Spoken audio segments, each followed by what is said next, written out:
do this, Rob. All right, first off, I want to say congratulations. This film hit me pretty good, and I loved your performance as Nick. Thanks. I think it's special and it's going to work for all audiences because of how it tackles, one, important themes, but two, how it does it with relatable characters. And for Nick, that hit home with me when we learned a little bit about his backstory, about his youth. Yeah. So I wanted to know how this film was, or how the character was pitched to you, and what was part of the appeal of taking this role.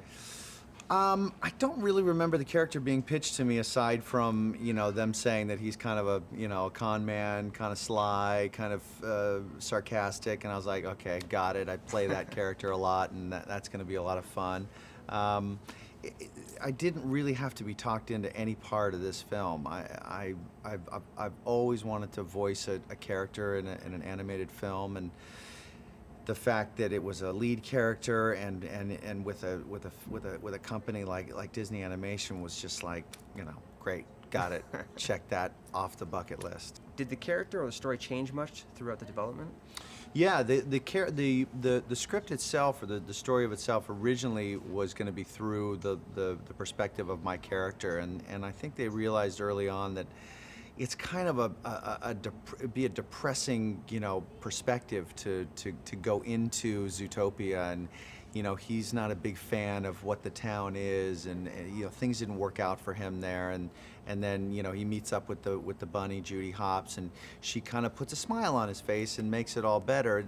It kind of delayed kind of that buoyancy a little too long, whereas if you start with her, which is what they ultimately did, and you follow her optimism and going to the big city to make it, kind of that classic, I'm going to make it in New York kind of thing, that's a little bit more of a winning journey, and then of course she comes up against somebody who is cynical, and she kind of pluses his life a little bit, and he gives her a little bit more of a thicker skin, and it was just it's kind of common sense, actually. I'm really happy that they made that adjustment. Well, now that you've taken a lead role and you're dabbling more into animation, have you ever considered having directed 2 live-action features, working on that side of it for animation?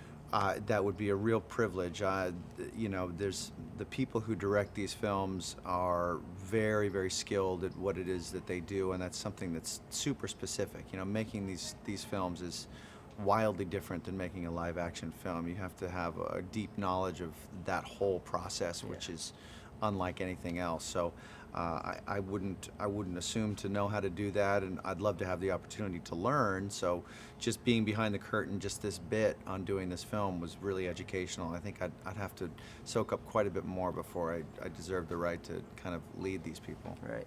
If we can revisit Zootopia and there's a chance for a sequel, what would you like to see Nick do next time?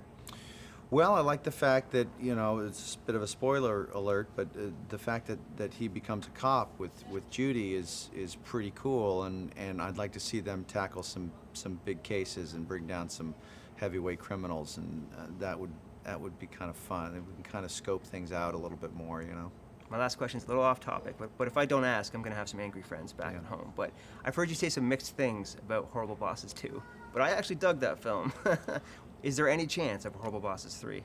Well, the mixed things, I think, if I know what I think you're talking about, was kind of taken out of context. I think that film is incredible and even better than the first film, and was really surprised that it didn't have the legs that the first one did. Aside from that,